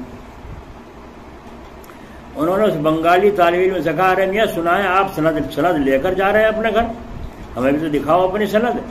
چنانچہ اس نے خوشی خوشی سند دکھا دی. سند دیکھ کر کہنے لگے دیکھو یہ تمہارے نام کے آگے لکھا ہے بنجالی، تمہارے نام کے آگے لکھا ہے بنجالی لکھا ہے، تم سمجھے اس کا مطلب کیا ہے؟ وہ خاموش ہو گیا بنگالی مولوی. تو مولوی صاحب نے، وہ مذاقیہ مولوی صاحب نے کہا اس کا مطلب یہ ہے تمہاری استعداد علمی اتنی کمزور ہے کہ کھرپا اور جالی لے کر بن میں چلے جاؤ اور وہاں سے لکڑیاں اور گھاس کاٹو اور جال میں رکھ کر لاؤ اور بازار میں بیچو، اس سے کچھ پیسے آ جایا کریں گے، اس سے اپنا کام چلاؤ، تم ایسے ہو. یہ مطلب ہے اس کا بنجالی کا. دیکھا آپ نے، وہ مذاق مولوی نے اس انداز سے اسے بہکا دیا. وہ طالب علم ناراض ہو گئے اور ناراضگی کی حالت میں سند لیے ہوئے مولانا گنگوئی کی خدمت میں آئے اور سند آ کے ان کے اوپر پھینک دی. دیکھو طالب علم مولانا صاحب آ کر سند ان کے اوپر پھینک دی اور کہا مجھے تمہاری سند نہیں چاہیے، میں سند نہیں لیتا، آپ نے میری توہین کی ہے. کیا میں ایسا ہوں کہ گھاس کاٹا کروں گا اور جال میں رکھ کر بیچا کروں گا؟ مولانا گنگوہی نے فرمایا ارے بھائی بیٹھو، تم سے یہ کس نے کہہ دیا ہے کہ تم ایسے ہو؟ دیکھو مولانا گنگوہی کا تحمل دیکھیے، تمہیں یہ کس نے کہہ دیا ہے کہ تم ایسے ہو؟ بیٹھو۔ اس طالب علم نے کہا فلاں مولوی صاحب نے مجھے کہا ہے کہ یہ ہے اس کا مطلب۔ تو مولانا نے فرمایا وہ ذرا ظریف الطبع ہیں، مذاقی انداز کے مولانا ہیں وہ، اس لیے تمہارے ساتھ انہوں نے تفریح کی ہے۔ تم نے ہدایت النحو پڑھی ہے ہوگی، اس میں معرب پڑھا ہوگا کہ کوئی لفظ عربی میں نہ ہو اس کی عربی بنائی جائے تو جو حرف عربی میں نہیں آتا اس کو عربی کے دوسرے حرف سے بدل لیتے ہیں، جیسے لگام سے لجام۔ تو بھائی یہ عربی کی سند ہے، اب تمہارے نام کے ساتھ بنگالی لکھنا تھا تو گاف عربی میں آتا نہیں، تو لہذا بنگالی کی جگہ بنجالی لکھا ہے، گاف کو جیم سے بدل دیا گیا ہے۔ اب سمجھ میں آئی؟ اب جب اسے سمجھایا قاعدہ عربی کا، وہ سن کر شرمندہ ہو اور کہا حضرت معاف فرمائیے، حضرت مجھ سے غلطی ہوئی، سمجھ جانتا تو تھا وہ سے پڑھا دیا اس نے ایسا۔ تو مولانا گنگوہی نے معاف فرما دیا اور سند اٹھا کر پھر دے دی۔ دیکھا تحمل مولانا گنگوہی کا، قطب عالم کا۔ یہ تھے ہمارے اکابر، اور آج کل کا مولوی صاحبان ہے کہ ناراض ہو کر بیٹھ گئے۔ جی ہاں، ہمارے اکابر سمجھتے تھے کہ یہ پڑھا تو سکتا نہیں، لیکن سند کی لاج کہ لوگ کہتے ہیں کہ یہ مولوی صاحب ہیں، سند لیے ہوئے ہیں، تو اس کی لاج سے ضروری باتوں کو تو لحاظ کرے گا کم از کم۔ موٹے موٹے گناہوں سے تو نہ بچ جائے گا کہ میرے پاس سند ہے مولوی کی، بچ جائے گا، امامت ہی کر لے گا بیچارہ، کچھ نہ کچھ تو گزارا ہو ہی جائے گا۔ تو سند کی لاج سے گناہ کے قریب جائے گا، سینما دیکھنے جائے گا، ہرگز نہیں، پڑھا سکتا نہیں۔ تو جو سند دی جاتی ہے اس کا مطلب یہ نہیں ہے کہ یہ پڑھا ہی سکتا ہو، بلکہ ہمارے حضرات اکابر میں بڑی دور بینی، دور اندیشی تھی۔ ہماری کھوپڑی تو چھوٹی سی ہے، اس میں دور اندیشی کہاں ہے؟ یہ اپنے اکابر کی حقیقت شناس کا حال بیان کر رہا ہوں۔ ہمارے مفتی سعید احمد صاحب لکھنوی رحمۃ اللہ علیہ صاحب تھے، جن کا انتقال جلال آباد میں ہوا۔ بہت اونچے مفتی تھے اور عربی ایسی بولتے تھے جیسے عرب بولتے ہیں۔ ادب و لغت اور منطق اور فلسفہ تو ان کی لونڈی تھی، اور فقہ میں بھی ید طولہ رکھتے تھے۔ ایک مرتبہ کا واقعہ ہے کہ حضرت مفتی صاحب حضرت والا کی خدمت میں تھانہ بہن تشریف لے گئے۔ رمضان شریف کا زمانہ تھا، بڑے بڑے حضرات مفتیان علماء اکرام تشریف فرما تھے۔ ایک فتویٰ آ گیا، حضرت والا نے مجلس میں استفتاء سنایا کہ یہ فتویٰ آیا ہے، پھر فرمایا بھائی یہ لکھا ہے، جواب دو۔ کسی نے کچھ کہا، کسی نے کچھ، سب مفتیوں نے جتنے وہاں مجلس میں تھے، مولانا تھانوی صاحب کے یہاں، سب نے الگ الگ جوابات دیے۔ حضرت والا نے فرمایا کہ جی کو نہیں لگا، جواب جو آپ حضرات دے رہے ہیں جی کو نہیں لگا۔ ہمارے مفتی صاحب مفتی سعید احمد صاحب لکھنوی خاموش بہت رہتے تھے۔ عصر کی اذان ہو گئی، سب مفتیان اٹھ کر چلے گئے، مفتی صاحب بیٹھے رہے، میں بھی بیٹھا رہا۔ حضرت جی فرماتے ہیں میں بھی بیٹھا رہا اور فرشی پنکھا کھینچ رہا تھا۔ فرشی پنکھا جانتے ہو، جو پہلے زمانے میں ہوا کرتا تھا، چھت میں لگا ہوتا تھا لکڑی میں، جھالر ہوتی تھی اس میں کپڑا اور ڈوری کھینچی ہوئی پیچھے ہوتی تھی، ادھر بیٹھ کے ایک آدمی کھینچا ہے، وہ پنکھا یوں ہل رہا ہے تو ہوا سب کو ہلکی ہلکی لگ رہی ہے۔ یہ تھا دور پہلا۔ تو مفتی صاحب نے عرض کیا، یہاں حسین پور میں جب میں آیا تھا شروع میں، یہاں کہیں گاؤں میں کھمبا بھی نہیں تھا، بجلی کھمبا بھی نہیں تھا، اور ہمارے یہاں قصبے میں کبھی بجلی بھاگا نہیں کرتی تھی۔ تو ایسے ماحول سے نکل کر جب میں یہاں آیا تھا، اس وقت چھوٹی تھوڑی عمر تھی، تو جی نہیں لگا، بڑا پریشانی تھی۔ تو گرمی کا علاج پنکھا چلا کہاں تک کریں، تو میں نے ابھی وہی بنوایا گھر میں، پھر وہاں کمرے میں جہاں مسجد میں وہی لگوایا، ڈوری لگائی اس میں، اور اس کو کبھی پیر سے کھینچتے رہتا تھا، جب بچے بیٹھے ہوتے تو بچہ کھینچتے رہتے۔ تو اس طرح سے وقت کو بتایا اور یہاں تک دور پہنچا۔ تو حضرت جی فرما رہے میں فرشی پنکھا کھینچ رہا تھا۔ مفتی صاحب نے عرض کیا حضرت اجازت ہو تو ایک بات میں بھی عرض کر دوں؟ حضرت والا نے فرمایا ضرور۔ مفتی صاحب نے عرض کیا کہ یہ جواب سمجھ میں آتا ہے، میرے یہ جواب سمجھ میں آتا ہے۔ حضرت والا نے فرمایا قواعد سے اصولی طور پر تو میرے جی کو آپ کا یہ جواب لگ گیا ہے، لیکن میں کیا کروں، فتوے کے لیے میرا جی چاہا کرتا ہے کہ فقہا کی نقل بھی ہو، کہیں لکھا ہوا بھی مل جائے اس کا جواب۔ تو مفتی صاحب نے عرض کیا حضرت بعض چیزیں ایسی ہوتی ہیں جو ذیاتی حیثیت سے کتاب میں ملتی نہیں، تو تو اصول سے اس کا جواب دے دیا جاتا ہے۔ حضرت والا تھانوی صاحب رحمۃ اللہ نے فرمایا یہ آپ نے صحیح فرمایا، مگر میں آپ کو نہیں کہتا، ایک عام بات کہتا ہوں، مفتیوں میں آج کل ذرا سی کچھ سستی سی آ گئی ہے، وہ مختلف کتابوں میں تلاش نہیں کرتے جو کس انداز سے فرما رہے ہیں۔ آج کل مفتی لوگوں میں، مفتی صاحبان میں کچھ سستی سی آ گئی ہے، وہ مختلف کتابوں میں تلاش نہیں کرتے۔ جب متعدد کتابوں میں تلاش کیا جاتا ہے تو کہیں نہ کہیں مل ہی جاتا ہے۔ میرا جی یوں چاہتا ہے کہ عصر کی نماز کے بعد یہ کتب خانہ ہے، اس میں آپ تشریف لے آئیں، وہاں اس مسئلے کا جواب دیکھ لیا جائے، ذرا اتنی تکلیف فرما لیجیے تاکہ حوالہ بھی نقل کر دیا جائے۔ مفتی صاحب نے فرمایا نہیں تکلیف کیا ہوتی، بہت اچھا۔ چنانچہ وہ نماز کے بعد کتب خانے میں تشریف لے گئے جو حضرت والا کی بیٹھنے کی جگہ کے قریب ہی تھا، آج بھی ہے۔ ایک کتاب نکالی، دوسری کتاب نکالی، ایک کتاب کھول کر صفحہ پلٹ کر جو دیکھا تو بالکل وہی سوال اور بالکل وہی جواب جو مفتی صاحب نے دیا تھا اس کتاب کے اندر موجود۔ مفتی صاحب کو تو بڑی خوشی ہوئی، اللہ تعالیٰ شکر ہے، جب میں نے مسئلہ بتایا تھا ویسا ہی مسئلہ اسی کے مطابق نکل آیا، خوش ہونے کی بات ہی ہے۔ اور حضرت والا کی خدمت میں لے کر خوشی خوشی حاضر ہوئے۔ حضرت والا نے فرمایا ماشاءاللہ ماشاءاللہ، دیکھیے نکل آیا نہیں نکل آیا۔ کوشش نہیں کرتے ہیں، محنت نہیں کرتے، سست ہو گئے ہیں آج کل کے مفتی، کہیں نہ کہیں تو نقل مل ہی جاتی ہے۔ دیکھیے آپ نے کوشش کی تو مل گئی۔ پھر فرمایا مفتی صاحب مسئلہ چونکہ آپ نے حل کیا ہے اس لیے اپنے قلم سے آپ ہی اس کا جواب اس کی پشت پر لکھ دیجئے۔ خیال فرمائیے، اسے کہتے ہیں لحاظ، کہ چونکہ سوال آپ نے حل فرمایا ہے لہذا آپ ہی اس کی پشت پر اپنے قلم سے جواب لکھ دیجئے، میں تصویبی دستخط کر دوں گا۔ مفتی صاحب نے لکھ دیا، حضرت والا نے تصویبی دستخط کر دیے۔ یہی مفتی صاحب یہاں جلال آباد مدرسہ مفتاح العلوم میں مفتی اور شیخ الحدیث کی حیثیت سے تشریف فرما تھے۔ جلال آباد مدرسے میں مفتی بھی رہے، شیخ الحدیث بھی رہے۔ مغرب کے بعد غریب خانے پر تشریف لے آتے تھے، کھانا ساتھ کھا لیتے تھے، میں اور حضرت مفتی صاحب کھانا ساتھ کھا لیتے تھے۔ ایک دن فرمایا میں ایک مرتبہ کئی دن دارالعلوم دیوبند میں ٹھہرا اور تمام جگہ گھوما پھرا، کبھی کتب خانے میں، کبھی کسی اور جگہ، اور بیت الخلاء میں بھی گیا۔ میں نے ایک دن محتمم صاحب مولانا حبیب الرحمان صاحب سے کہا حضرت طلبہ کا تو بہت ہی عجیب حال ہے۔ فرمایا کیا دیکھا؟ مفتی صاحب نے کہا حضرت متعدد جگہ ایسی ویسی واہیات باتیں پینسل وغیرہ سے بیت الخلاء میں لکھ رکھی ہیں، دیکھ کر طبیعت شرما جاتی ہے، بعض جگہ تو نام بھی لکھا ہوا ہوتا ہے، اس پر نظر نہیں پڑتی ہے، بڑا افسوس ہوتا ہے۔ تو محتمم صاحب نے فرمایا ہاں مجھے معلوم ہے، اور بعض کا نام بھی معلوم ہے کس کی حرکت ہے۔ مفتی صاحب نے فرمایا تو حضرت خارج کر دیا ہوتا مدرسے سے؟ فرمایا اخراج کا معاملہ دوسرا ہے، اخراج کا مسئلہ بہت پیچیدہ ہے، اس پر بہت غور کرنا پڑتا ہے۔ دیکھا آپ نے، یہ واقعہ مفتی صاحب مجھے سنا رہے ہیں۔ مولانا حبیب الرحمان صاحب علماء میں بہت مدبر مشہور ہیں، اور ایک مرتبہ مولانا حبیب الرحمان صاحب نے مجھ سے خود فرمایا یہ جو ادارے ہیں یہ چھوٹی سی حکومت ہے، ان میں بہت سیاست کا استعمال کرنا ضروری ہے، کیونکہ حکومت کے لیے سیاست لازم ہے، اور یہ ادارے بھی ایک چھوٹی سی حکومت ہیں، اس لیے ان میں سیاست اختیار کرنا ضروری ہے، اس لیے ہر ایک کو خارج نہیں کیا جاتا، جلدی سے خارج نہیں کیا جاتا۔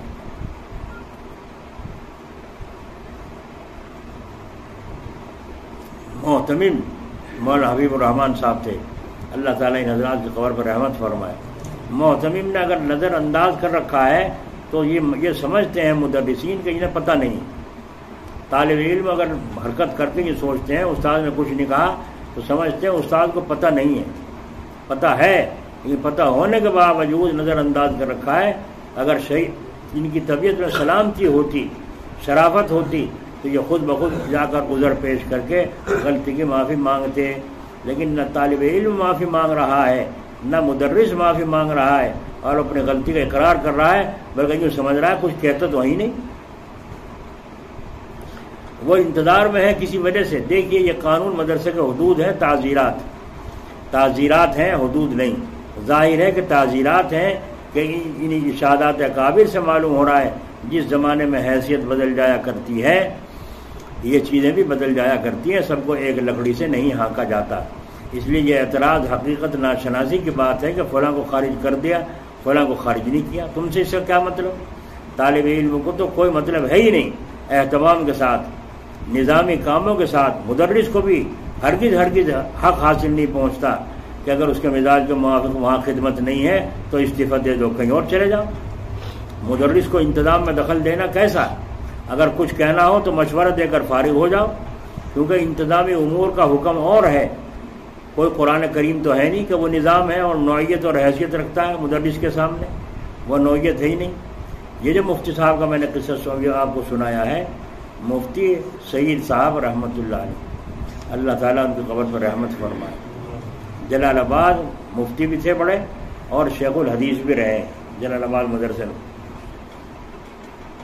حضرت جی جلال آبادی رحمۃ اللہ علیہ کے استاد بھی تھے، حضرت تھانوی کے مرید بھی تھے، دیکھا آپ نے، مرید بھی تھے اور استاد بھی تھے، کسی درجے میں ہوں گے، لیکن جلال آباد پڑھاتے بھی تھے۔ محتمم حضرت جی تھے، تو محتمم یہ مدرس تھے، یہاں تک کہ نوبت آئی حضرت مفتی سعید صاحب نے اپنے آپ کو حضرت جی جلال آبادی رحمۃ اللہ علیہ، جن کو شاگرد ہونے کا بھی مقام حاصل تھا، بیعت فرمایا، یا ان شیخ الحدیث صاحب کو بیعت فرمایا، مرید بنے، حضرت جلال آبادی کے شاگرد کے مرید بنے۔ جب شاگرد کے مرید بنے، اتنے بڑے مقام کے جو حضرت تھانوی کی صحبت اٹھائے ہوئے ہوں اور ایسے ایسے مقامات طے کیے ہوئے جس تجربہ کار آدمی ہو، تو حضرت جی جلال آبادی رحمۃ اللہ علیہ نے پھر ان کو خلافت بھی عطا فرما دی، خلافت بھی عطا فرما دی۔ اس حیثیت سے دیکھو تو استاد ہیں، اور اس حیثیت سے دیکھو تو حضرت جی کے خلیفہ۔ دیکھا مقام، وہی استاد ہیں اور وہی مرید بن کر کے حضرت، کتنی فنائیت ہوگی ان لوگوں میں، اللہ کے چاہنے والے تھے۔ آج جا کے دیکھو، پہلی قبر مفتی صاحب کی ہے، برابر میں حضرت جی کی ہے، ان کے برابر میں حضرت کے صاحبزادے کی ہے، ان کے برابر میں حضرت جی کی بیوی کی ہے قبر موجود۔ پیروں کی طرف جو ہے پوتے کی مولانا حفیظ اللہ صاحب کی ہے، جا کے دیکھو کس انداز سے ہے۔ تو حضرت جی نے اپنی قبر وہاں بنوائی کہہ کر جہاں اپنے استاد اور اپنے خلیفہ حضرت مفتی صاحب کی قبر موجود۔ تو ادھر سے تو شاگرد ہیں اور ادھر سے خلیفہ بھی ہیں، ہے کوئی ایسی مثال؟ ایسی مثال انہی لوگوں کو ملے گی جنہوں نے اپنے کو فنا کر دیا، مٹا دیا ہو، اور مٹا دے اپنی ہستی کو اگر کچھ مرتبہ چاہے، کہ دانا خاک میں مل کر گل و گلزار ہوتا ہے۔ سمجھ میں آئی بات نہیں آئی؟ یہ ہے وہ مٹانا اپنے آپ کو۔ آج تو یوں چاہتے ہیں کہ بس کسی سے مرید ہو جاؤ، یہاں نہیں تو وہاں، وہاں نہیں تو وہاں، وہاں نہیں تو وہاں، اب وہاں جا کے جلدی سے خلافت میں ہاتھ مارو۔ ایک جگہ ایک آدمی کو خلافت مل گئی، اجازت مل گئی، خلیفہ جی ہو گئے۔ مجھے پتہ چلا، میں نے کہا خلافت کیا ملی؟ خالی آفت ملی، خالی آفت ملی ہے، مثبت بڑھنی پڑے گی تو ساری عمر، نہ دین کا رہا نہ دنیا کا رہا، دوسروں سے فیض حاصل نہیں کر سکتا، اس لیے کہ خود خلیفہ جی ہیں،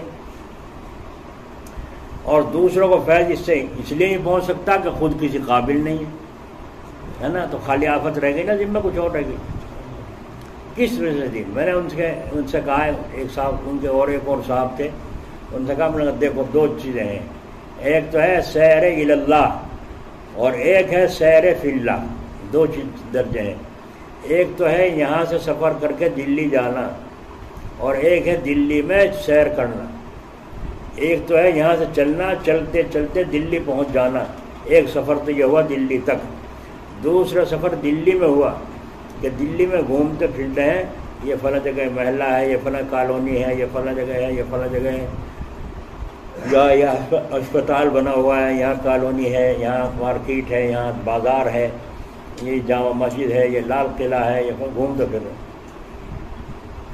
تو یہ دو سفر ہوئے، ایک تو یہاں سے لے کر اپنے وطن سے دلی تک، دوسرے دلی میں سفر کرنا، یہ دو سفر ہوئے۔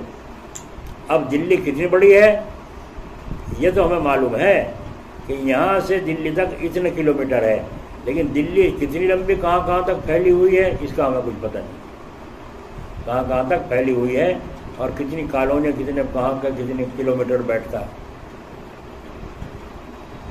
تو ایک سفر تو ہے بندے کا اپنے نفس سے چل کر اللہ تعالیٰ تک، ایک دوسرا سفر ہے اللہ تعالیٰ تک پہنچنے کے بعد پھر اللہ تعالیٰ میں سفر کرنا، اس کی صفات میں غور کرتے ہوئے سفر کرتے ہوئے اور آگے کو اللہ تعالیٰ کے قریب ہونے کی کوشش کرتے رہنا، قرب خاص نصیب ہوتے رہنا۔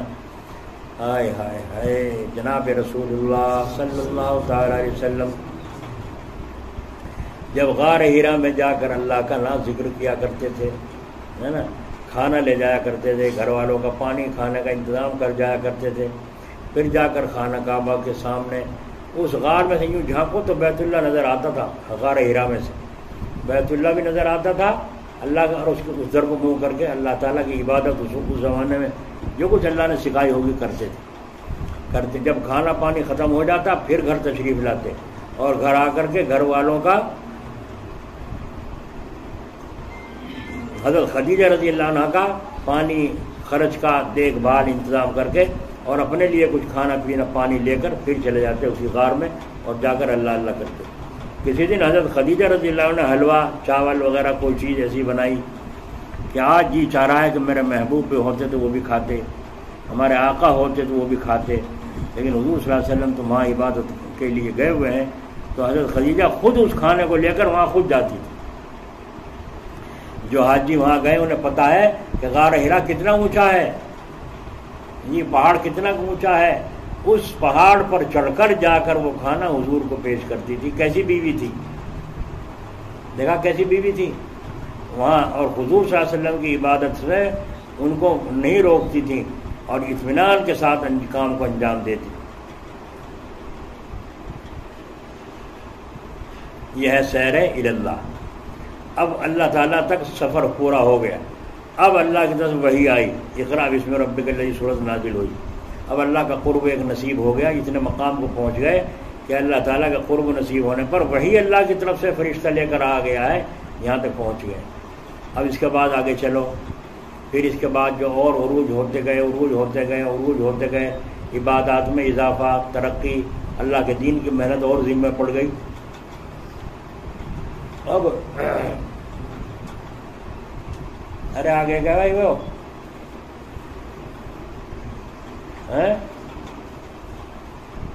دکھائیے اسے وسیم کو، تو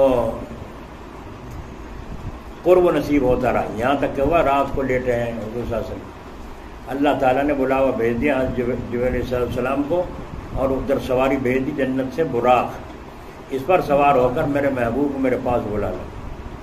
اب حضور اکرم صلی اللہ علیہ وسلم اللہ تبارک و تعالیٰ کے یہاں جنت دوزخ کی سیر کرتے ہوئے، آسمانوں کی سیر کرتے ہوئے اللہ تعالیٰ کے قریب پہنچ گئے، اللہ تعالیٰ کے قریب پہنچ گئے۔ وسیم کو دیکھ رہے کہاں ہے،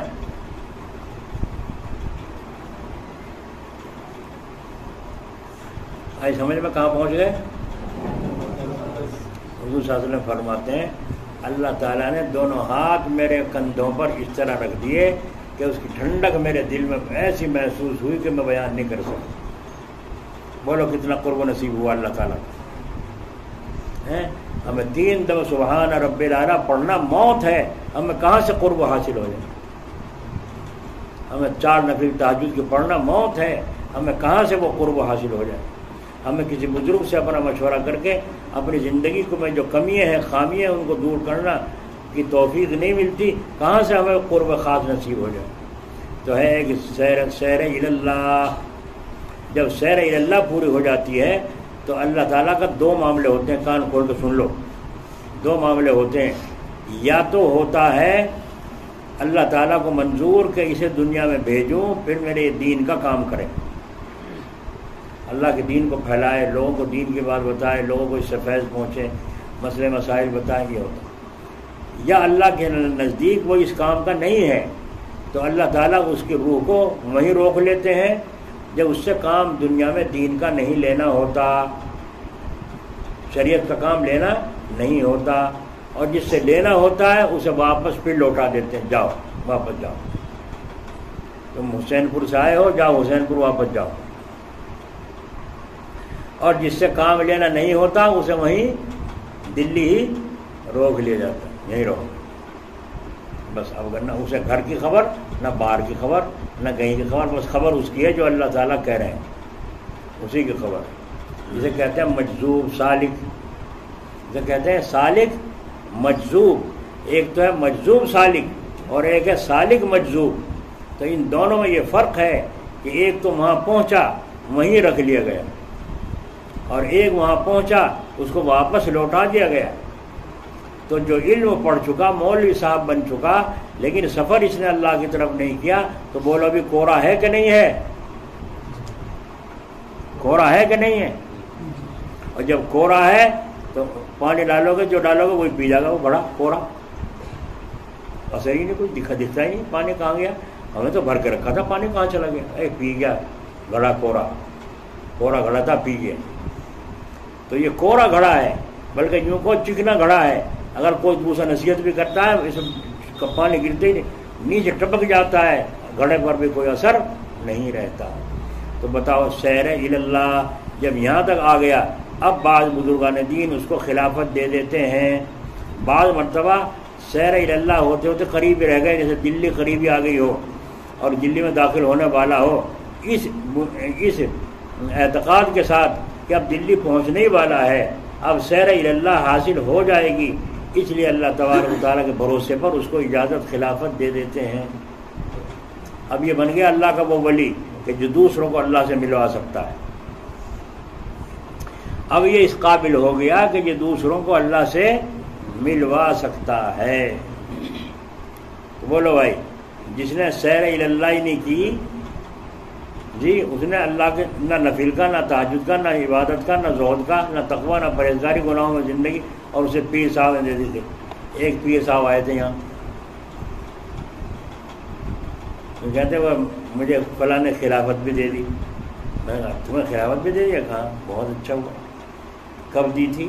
کہنے لگا میں حج کو گیا تھا اور بیت اللہ کا طواف کر رہا تھا، میں نے فون پہ حضرت کو سلام کیا، بیت اللہ کا طواف ہو رہا ہے اور فون پہ بات ہو رہی ہے پیر صاحب سے. دیکھ رہا آپ نے، نماز پڑھ رہا ہو کوئی آدمی اور فون پہ بات کر رہا ہو، نماز ہوگی اس کی؟ تو فون پہ بات کر رہا تھا. تو انہوں نے جب میں نے کہا میں طواف کر رہا ہوں حضرت اس وقت دعا فرمائیے گا. اچھا کہتے میری طرف سے تمہیں خلافت مل گئی، اجازت، طواف کرتے ہوئے اجازت دے دی. میں نے کہا سبحان اللہ. میں نے کہا بس تو خالی آفت کی آفت ملی تم. پھر میں نے پوچھا اچھا یہ بتاؤ مجھ صاحب، آپ مجاز بھی ہو، سب کچھ ہو، کچھ نمازیں تو آپ کے ذمہ نہیں ہیں، کچھ نمازیں تو آپ کے ذمہ نہیں ہیں. تو نیچوں کو گردن کر کے بیچارے کہنے لگے نمازیں تو بہت میرے ذمہ ہیں، نمازیں تو بہت میرے. روزوں کا بھی یہی حال ہوگا کہ روزوں کا بھی یہی حال. رمضان میں چندہ کرنے کے لیے نکل گیا تو رمضان میں پورے رمضان ایک روزہ بھی نہیں رکھا، تو بتائیے وہ روزے بھی میرے ذمہ ہیں. اور خلافت مل گئی تو بولو خلافت ملی کہ خالی آفت ملی؟ پیر صاحب تو خوش ہیں، مرید صاحب آ رہے ہیں، دیکھو یہ ہمارے خلیفہ ہیں، پگڑی بندی بھی ہے بڑی لمبی چھوٹی، تکڑے آدمی، پیٹ بھی نکلا ہوا ماشاء اللہ تعالیٰ، جی بہترین کپڑے پہنے ہوئے ہیں، اور لا کر کے 10,000 کی گٹھی حضرت جی کو ہدیے میں پیش کر دی. یہ میرے خلیفہ ہیں، دیکھو بھائی خیال رکھنا ان کا، الگ مہمان خانے میں ٹھہرانا ان کو. 10,000 کی گڈی جو حضرت نے کو پیش کی ہے، تو خالی آفت ملی یا خلافت ملی؟ اور میں بتاؤں اپنے شیخ کی حالت، جب میرے ذمہ قرضہ تھا ادا ہوتے ہوتے ہوتے ہوتے ان کی دعا کی برکت سے 5,000 رہ گئے تو میں بڑا پریشان تھا. موت آ گئی تو قرض کا کیا ہوگا؟ یا اللہ انتظام فرما. میں دعا کر رہا ہوں، بار بار قرآن کے ساتھ لگ رہا ہوں، حضرت کو لکھ رہا ہوں حضرت دعا فرمائیے میرا یہ قرض جو 5,000 روپے آ کے اٹک گئے ادا ہو جائے. تو حضرت نے فرمایا گھبرانے کی کیا بات ہے، جب اتنا اللہ نے ادا کروا دیا تو یہ بھی ادا ہو جائے گا، فکر کی کیا بات، فکر کی کیا بات ہے. ٹھیک ہے، کوئی بے فکری سے تو ہوئی اور فکر تو لگی ہوئی ہے نا. اللہ تعالیٰ حضرت کی قبر کو نور سے منور فرمائے.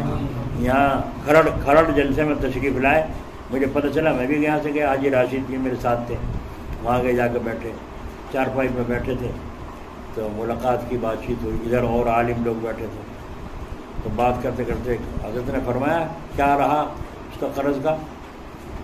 میں نے کہا ابھی کچھ نہیں ہوا. تو حضرت نے جیب میں سے نکال کے یوں چپکے سے ہاتھ کر کے میرے ہاتھ میں پکڑا دیے، لفافہ کاغذ میں لپٹے ہوئے، میں نے باہر آ کے دیکھا تو 5,000 روپے ہیں. دیکھا ہمارے پیر صاحب، بولو خلافت دی یا خالی آفت دی؟ مجھے خالی آفت تو نہیں دی. اگر خالی آفت دی ہوتی تو میں ان کے قرضے کو دیتا، ان کو جا کے چڑھاوا چڑھاتا خود. اور پیر صاحب بھی خوش ہوتے، میرا مرید میرا خلیفہ میرے واسطے ہدیہ لایا ہے. تو یہ ہدیہ ہنڈیا کے چکر میں نہیں رہتے. ان کا مقصد تو کھانا بھی اللہ کے لیے اور کھلانا بھی اللہ کے لیے. ملنا ہے تو وہ بھی اللہ کے لیے، اور رخصت کرنا ہے تو اللہ کے لیے، اور اگر کبھی ناراض ہوئے ہیں تو وہ بھی اللہ کے لیے. یہ ہے خلافت. تو میں نے ان سے کہا مولانا تو اب آپ سوچئے، کہنا آپ سے اصلاح کے تعلق رکھنا چاہتے. خلیفہ تو تم ان کے میرے سے تعلق رکھنا چاہتے ہو. اگر اصلاح کا تعلق رکھنا چاہتے ہو پوچھ تاچھ کا، تو میری طرف سے اجازت ہے، لیکن اپنے شیخ سے پوچھ لینا، سمجھے. تو میں نے ان سے کہا یہ جو نمازیں ہیں قضا عمری پہلے ان کو ادا کرو. اللہ کے بندے نے یہیں شہر میں سب بچھی ہوئی تھی، میں تو اپنا کمرے میں لیٹ گیا. تو پھر جب میں نے دیکھا تو رات کو اٹھ کر کے دیکھا تو نماز پڑھ رہے ہیں. یعنی اسی وقت سے شروع کر دی انہوں نے قضا عمری پڑھنی. اور اللہ کرے خدا کرے ان کی ساری پوری ہو گئی ہوں، رمضان کے روزے بھی خدا کرے پورے ہو گئے ہوں، اور جہاں کہیں بھی ہوں اللہ ان کو سلامت رکھے بیچاروں کو. تو یہ حالات ہیں. بتاؤ پیری مریدی جانتے ہو دنیا میں کہاں چل رہی ہے؟ اب تو سب ڈھونگ بازی رہ گئی. ڈھنگ تو خان کا ہے تو پتہ نہیں کہاں چلی گئی. ہم یوں کہتے تھے حضرت تھانوی کے بعد خلافت ختم ہو گئی. حضرت جی کہتے تھے، ہم یوں کہتے ہیں جلال آباد کے بعد خلافت کی خانقاہ، ہمیں نہیں سمجھ میں آ رہی کہاں خانقاہ ہے کہاں نہیں. تو سیر اللہ. ابھی آپ نے سنو دو چیزیں سنی، صبر اور شکر. یہ دو حالتیں شریعت کی. ان کے اوپر تکوینی حالات آئیں گے، کبھی شکر کے کبھی صبر کے. تکوینی حالات یہ ہمارے اختیار میں نہیں. بھینس مر گئی، بیٹا مر گیا، میرے اختیار میں ہے جی اختیار. یہ تکوینی نظام ہے. تو بیٹا مر گیا، بھینس مر گئی، تو کیا مطالبہ ہے؟ صبر کر کے دکھاؤ. بیمار تھا، اچانک کا حادثہ پیش آیا اور زندہ سلامت اللہ نے رکھ دیا، تندرستی دے دی، شفا ہو گئی، سہولت مل گئی. تو یہاں مطالبہ کیا ہے؟ شکر لاؤ.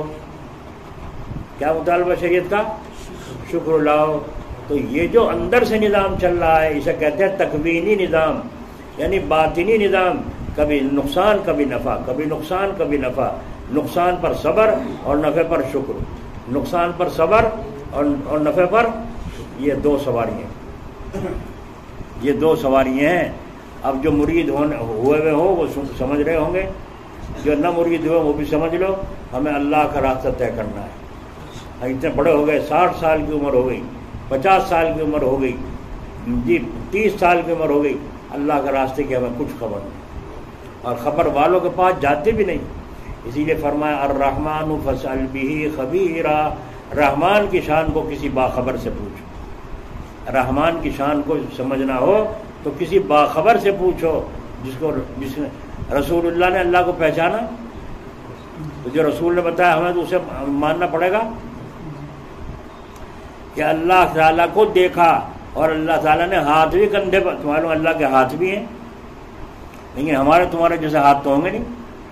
تمہیں بھینس کے ہاتھ ہیں نہیں ہیں، بھینس کے پیر ہیں نہیں ہیں، ہمارے تمہارے جیسے ہیں. چڑیا کے ہاتھ بھی ہیں، پیر بھی ہیں. پیر اور قسم کے ہیں، ہاتھ اور قسم کے ہیں، جو جنہیں پر کہتے ہیں، ہے نا. تو اللہ تعالیٰ کے فرشتوں کے بھی ہاتھ بھی ہیں، پیر بھی ہیں، اور کس قسم کے ہیں وہ اللہ جانے، ہم نے دیکھے نہیں. اللہ تعالیٰ کے ہاتھ بھی ہے، پیر بھی ہے، چہرہ بھی ہے. قرآن کریم بتا رہا ہے یوم یکشف عن ساق. اس دن کے اللہ تعالیٰ کی تجلی پنڈلی کی ظاہر ہوگی، پنڈلی کی. تو معلوم اللہ نے کہ پنڈلی بھی ہے. وہی اور سجود، سارے کے لوگوں کو دعوت ہوگی سجدے کی. سجدے میں پڑ جائیں گے، لیکن جن کو جو نماز نہیں پڑھتے وہ سجدہ نہیں کر سکتے. کل من علیہا فان ویبقا وجہ ربک ذو الجلال والاکرام. ہر چیز فنا ہو جائے گی سوائے اللہ کے چہرے کے. تو معلوم اللہ کا چہرہ بھی ہے. ویبقا وجہ ربک، اللہ کا چہرہ بھی ہے. اور فرمایا ید اللہ علی الجماعت، جماعت کے اوپر اللہ کا ہاتھ ہے. تو معلوم اللہ کا ہاتھ بھی ہے. ساری چیزیں معلوم ہو رہی نہیں ہو رہی ہیں. تو کیا اللہ کے ہاتھ پیر ہمارے جیسے ہوں گے؟ اللہ تعالیٰ کی آنکھیں ہمارے جیسی ہوں گی؟ تو پھر تو اللہ وہ کہاں ہوا؟ ہم ہی ہوئے اللہ. یا نہیں؟ وہ کہاں اللہ ہوا؟ ارے اللہ وہ ہے جس کی مثال نہ ہو، نہیں کمثلہ شیء، اس کی مثال میں کسی کو پیش نہ کیا جا سکتا۔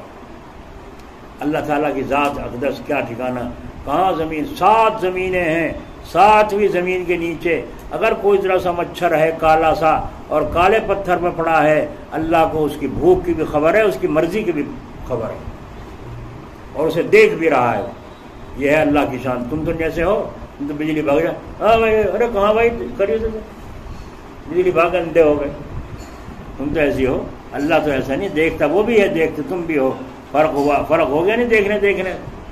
جانوروں میں فرق ہے، تم ان کی بولی نہیں سمجھتے جی، تم انسانوں کی بولی نہیں سمجھتے۔ اللہ تعالیٰ کی شان تو نرالی ہے، اسی لیے کہا گیا سبحان اللہ، پاک ہے اللہ کی ذات، الحمدللہ، تعریف کے قابل اللہ کی ذات۔ اچھا اللہ نے سن، اللہ تعالیٰ بولتا بھی، زبان بھی اللہ نے کہ ہاں، تو ہماری زبان تو اتنی سی، چڑیا کی اتنی سی، مکوڑے کی اتنی سی ہے، اور اللہ نے کہ بہت بڑی زبان ہوگی، ہے نا؟ سمجھ میں آ رہی ہے؟ اے بے وقوف، تو اللہ کی زبان کا تو تصور کیوں کر رہا ہے؟ اللہ بولتا ہے مگر زبان کا محتاج نہیں۔ چڑیا بولنے میں زبان کی محتاج، تم بولنے میں زبان کے محتاج، اللہ بولنے میں زبان کا محتاج نہیں۔ جو کہے گا گاؤں دے آدمی کا سمجھ میں آئی نہیں، شریف صاحب کا سمجھ میں بیٹھی نہیں، بات سمجھ میں نہیں بیٹھی تیری، بٹھا آنکھیں بند کر لیجیے، بتا تیری زبان کیسے بول رہی، تو کیسے بول رہا ہے زبان سے، زبان کیسے بول رہی ہے؟ اب چپ، زبان تو اپنا بول رہی ہے، تو زبان کا کوئی زبان ہے؟ کیونکہ نہیں، جب تیری زبان بغیر زبان کے بول سکتی ہے تو اللہ بھی بغیر زبان کے بول سکتا ہے؟ نہیں بول سکتا۔ آئی سمجھ میں؟ آئی سمجھانے میں؟ نہیں آئی؟ تو اللہ تعالیٰ کو پہچانو اور اللہ تعالیٰ کی صفات کو سامنے رکھ کر جب پڑھو سبحان اللہ تیسرا کلمہ، دیکھو کیسا مزہ آئے۔ اور اللہ تعالیٰ اسی لیے فرمایا جب مومن کہتا ہے سبحان اللہ، اللہ خوش ہو کے جنت میں ایک درخت لگا دیتے ہیں، اور ایسا درخت کہ 100 سال تک گھوڑا دوڑے سایہ ختم نہ ہو۔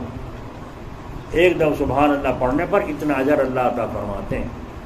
اللہ تعالیٰ توفیق نصیب فرمائے۔ کچھ بات سمجھ میں آئی نہیں آئی؟ بہت سی عورتیں تو نہیں سنائیوں گئے، کوئی بات تو پلے پڑتی نہیں، کچھ قرآن حدیث کے نہ تسبیح بتاویں نہ نفل بتاویں۔ بھائی نفل تسبیح تو بتائی تم پڑھ رہی ہو، دل کو سنوارنے کی بات بتائی جاتی ہے۔ یہاں تو دل بادشاہ ہے، دل بدلے گا تو سارا نظام، 2 نفل بھی تمہاری آسمانوں پہ پہنچیں گے، اور اگر دل نہیں بدلتا تسبیح بھی بیکار جائیں گے، منہ پہ مار دی جائیں گے۔ تو یہاں دل بدلنے کی بات بتائی جاتی ہے، مرید کو مراد تک پہنچنے کا راستہ بتایا جا رہا ہے۔ یہ جتنی باتیں بتائی گئی یہ ساری بیکار کی ہیں کیا؟ 1 گھنٹہ ہو چکا آپ حضرات کو سنتے ہوئے، یہ ساری باتیں جو بتائی گئی ہیں یہ ساری بیکار کی ہیں، کارآمد ہیں۔ صبر اور شکر کی بتائیے کیا پیدا ہو گیا عورتوں کے اندر، مردوں کے اندر؟ ذرا سی بات پہ شکوے۔ ایک عورت کا زیور مانگا اور بناؤ سنگار کر کے شادی میں گئی، بتاؤ یہ شریعت کا حکم تھا کہ بناؤ سنگار کے لیے ادھار مانگو؟ تو شریعت کے خلاف کیا، شریعت کے خلاف کیا۔ اب باطنی قانون حرکت میں آیا، وہ سارا زیور چوری ہو گیا، سارا زیور چوری ہو گیا، جو مانگ کے لائی تھی وہ بھی، جو اس کا تھا وہ بھی چوری ہو گیا۔ اب دورے پڑنے شروع ہو گئے، میاں کو بھی اس کو بھی۔ اب بتاؤ یہ مصیبت تم نے خود مول لی یا اللہ نے ڈالی؟ تم نے کہا تھا اللہ میاں میں مطلب مصیبت میں رہنا چاہوں، اللہ نے کہا لے بھر مصیبت۔ اگر تیرا زیور ہوتا اور پھر نقصان ہو جاتا تو صبر کرتی، اللہ اس سے دگنا تجھے بڑھا کر عطا فرماتا۔ اگر دگنا بھی نہ دیتے تو اللہ تعالیٰ جو کرے زیور تجھے اچھا لگ رہا ہے یا میں اچھا لگ رہا ہوں؟ بول، تیرے ساتھ زیور اب نہیں ہے، جب تیرے ساتھ زیور تھا میں نہیں تھا، اب تیرے ساتھ زیور نہیں ہے میں تیرے ساتھ ہوں، بول مجھے پسند کرتی ہے کہ نہیں؟ تو بندی کہتی ہے اللہ میں تیرے فیصلے پر راضی ہوں، میں تیرے فیصلے پر راضی ہوں۔ تو یہ بات تو سننے کی عمل میں لانے کی ہے کہ نہیں؟ تسبیح پڑھنے والی بہت ملیں گی، تہجد پڑھنے والی بہت ملیں گی، ٹوڑی بیٹھی ملا نہیں ہوں، کیا ہو رہا؟ رات 3-2 بجے آنکھ کھل گئی تھی، بس بس پھر اٹھ کے اپنا تہجد میں لگ گئی، نیند نہیں، سونا نہیں ملا، ٹور لے جائے تو کہ دکھا رہی ہے تہجد گزارے، چاہے ساری رات پڑھ کے سوئی ہو۔ بتاؤ یہ ڈھونگ بازی ہے کہ نہیں؟ اللہ اندر باہر سے واقف ہے۔ ان چیزوں کی اصلاح کے لیے بزرگوں کے مجلس میں جاتے ہیں کہ ہمارا تعلق رب العالمین کے ساتھ جڑ جائے، خلافت کو جاؤ بھاڑ میں، اور سارے مسئلے جاؤ بھاڑ میں، ہمیں تو اللہ راضی ہو جائے تو سب کچھ ہے، ورنہ تو کچھ بھی سب چیزیں بیکار ہیں، منہ پر مار دی جائے۔ سمجھ میں آئی نہیں؟ شاید آئی نہیں اللہ کرے میری بھی سمجھ میں آئی، تو میری سمجھ میں نہیں آئی، اتنے دن ہو گئے مجھے بھرتے جی۔ جب زیادہ صدمہ ہوتا ہے میرا دل کند ہو جاتا ہے، یہ حالت جو جمعہ میں کہہ رہا تھا، دل کند ہو جاتا ہے بہت زیادہ، اور کند ہونے کے بعد پھر میں کیواڑ بند کرتا ہوں تاکہ میں کسی کو دیکھوں نہ کوئی مجھے میرے پاس آؤ۔ تو یہ حالات دکھن مومن کو تمہیں نہ ہوگی، تم اللہ کے خلاف دیکھ رہی ہو، اور تو کسے ہونی چاہیے؟ شریعت کے خلاف ڈی جے بج رہا ہے اور عورتیں اس میں شریک ہو رہی ہیں، بے پردہ مردوں کے ساتھ عورتوں کو کھانا کھلایا جا رہا ہے، تم عورتیں وہاں شریک ہو رہی ہو اور تسبیح 5 وقت کی نماز پڑھتی ہو، بتاؤ تمہاری تسبیح نماز پہ کیا بنے گا؟ جبکہ اللہ کا حکم ٹوٹ رہا ہے، کھلا عام ٹوٹ رہا ہے جی۔ ابھی میں نے بتایا تھا جمعہ سے پہلے 8 لاکھ لڑکیاں ہندو ہو چکی، مسلمانوں کی لڑکیاں، کافروں سے شادی ہو چکی ان کی، کہاں گئی غیرت تمہاری؟ یہ سگائیاں ہو رہی ہیں، سگائی میں گاڑی موٹر سائیکل کی نشانی میں سگائی میں دی جا رہی ہیں، یہ تمہارا حلیہ ہے، پڑھتی ہو تسبیح اور نماز، یہ ہے تسبیح نماز تمہارے منہ پہ ماری جائے گی، قوم تمہاری جھیرے میں گری جا رہی ہے، جس کے 5 لڑکی ہیں 8 لڑکی ہیں، ان کی عدی کون بھرے گا؟ تمہارے ڈی جے بج رہے ہیں، تمہارے گولے چھٹ رہے ہیں، لڑکیوں کی شادی میں دیگیں کھڑک رہی ہیں، لڑکیوں کی شادی میں کھانا کھلانے کی کوئی اجازت شریعت کی نہیں ہے، کوئی ثبوت نہیں ہے، اور اللہ تعالی حجی نمازی سارے جا رہے ہیں آستینیں چڑھا چڑھا کے کھانا کھانا جی، کوئی پوچھنے کی ضرورت نہیں۔ ایک عورت نے پوچھا تھا پلڈی سے، مولانا سید حامد حسین صاحب رحمۃ اللہ علیہ سے، برادری کی رسموں میں شریک نہ ہوں تو برادری والی عورتیں ناراض ہوں گی، اور ادھر شریک ہوں تو اللہ تعالیٰ کے حکم کے خلاف ہے، میں کیا کروں، بڑی پریشان ہوں۔ حضرت نے جواب میں لکھا ایک ہی راضی رہ سکتا ہے، چاہے اللہ کو راضی رکھ لے اور چاہے برادری کو راضی رکھ لے۔ بولو، یہ فرمایا ایک زمانہ ایسا آئے گا دین پر چلنا ایسا ہوگا جیسے ہاتھ میں انگارہ ڈال دیا ہو کسی نے، انگارہ آگ، یوں یوں یوں اچھالتا رہے گا تو چین میں رہے گا، ذرا ٹھہر گیا تو پھونک دے گا ہاتھ کو۔ یہ ایسا دور آتا جا رہا ہے کہ دین پر چلنا بڑا مشکل کام ہو رہا ہے۔ اللہ تعالیٰ صبر اور شکر کی دولت نصیب فرمائے، اب اللہ کی طرف متوجہ ہو جاؤ۔ لا الہ